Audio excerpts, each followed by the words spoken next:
साथियों PCS prelims exam अब आपका 25 दिन लगभग बचा हुआ है और ऐसे में फिर से अब जो है आपको हिम्मत करके उठना पड़ेगा और लगना पड़ेगा और अपने टारगेट को जो है कंप्लीट करना पड़ेगा डेली, क्योंकि अब आप समय को गंवा नहीं सकते। तो साथियों फिर से उठिए और लगिए और आपका टारगेट इस बार है 100 क्वेश्चन आपको सही करना है। फिर इसके बाद ये कट ऑफ के चक्कर से बाहर हो जाएंगे आप।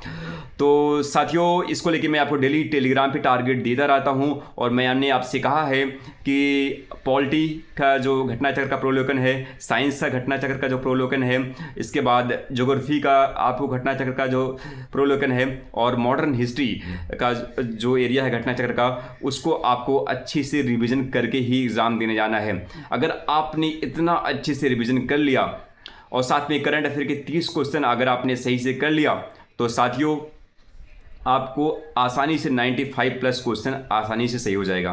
ठीक है, बहुत ज़्यादा शॉर्टकट या पीडीएफ के चक्कर में बिल्कुल मत पड़िएगा, ये केवल आपके टाइम को लॉस कर देगा।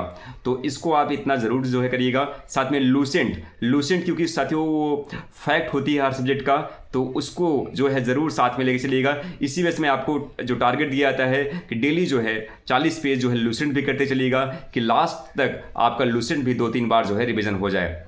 तो टारगेट बड़ा इंपॉर्टेंट है। साथ में सीसेट को भी देखते जाइएगा, जिन साथियों का सीसेट में दिक्कत है तो सीसेट की भी थोड़ी बहुत आप जो है पीवाईक्यू की जो है प्रैक्टिस करते चलिएगा, जिससे कोई भी गलती एग्जाम में होने ना पाए। ठीक है, तो शॉर्टकट आपको नहीं अपनाना है क्योंकि आपका टारगेट जो है 100 क्वेश्चन है। तो शॉर्टकट आप पतली पतली पीडीएफ के चक्कर में, इस चक्कर में जो बहुत सारी चीज़ें जो है टेलीग्राम पे डाली जाती है, इसके चक्कर में बिल्कुल मत पड़िएगा।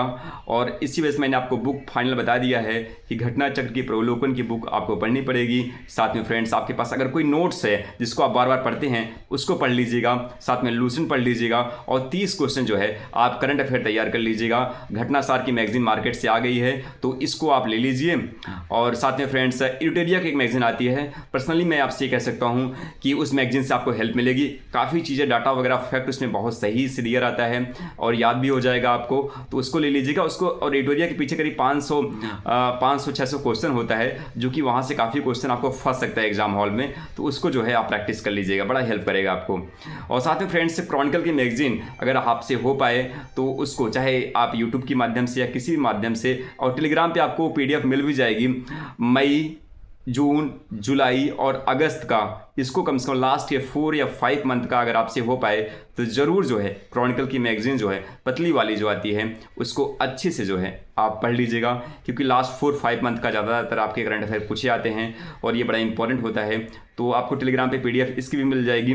साथ में आप अगर न पढ़ पाए तो कैसे भी करके यूट्यूब से भी आप उस 4-5 मंथ का जो है आप रिविज़न कर लीजिएगा। इतना आप करंट अफेयर कर लेंगे, इतना ज़्यादा काफ़ी है और ज़्यादा नहीं। बहुत सारे साथी जो आई दृष्टि पढ़ते हैं तो वो पढ़ सकते हैं, लेकिन आई दृष्टि और घटना सार में से कोई एक मैगजीन ही पढ़िएगा। ऐसा नहीं कि दोनों पढ़ के आप टाइम लॉस करिए, ऐसा बिल्कुल मत करिएगा।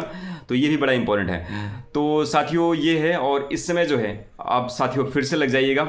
और मुझे पता है ये 1-2 दिन से पढ़ाई आपकी अच्छी नहीं हो रही होगी और काफ़ी ज़्यादा डिस्ट्रैक्ट चल रहा होगा, लेकिन फिर से लगना है क्योंकि साथियों 25 दिन ज़्यादा होता नहीं। अभी 10 दिन बाद 12 दिन बाद आपका एडमिट कार्ड आ जाएगा, तो फिर और ज़्यादा जो प्रेशर क्रिएट हो जाएगा। तो ऐसे में लग के जो है अपने सिलेबस को अच्छे से 2-3 बार, अभी भी मौका है 25 दिन के अंदर 2 बार जो है अच्छे से सिलेबस रिवाइज किया जा सकता है। ठीक है, बाद में फ्रेंड्स आपको मैं स्ट्रेटजी जो है शेयर करता रहूँगा। And thank you so much friends and all the best, लगे रहिए।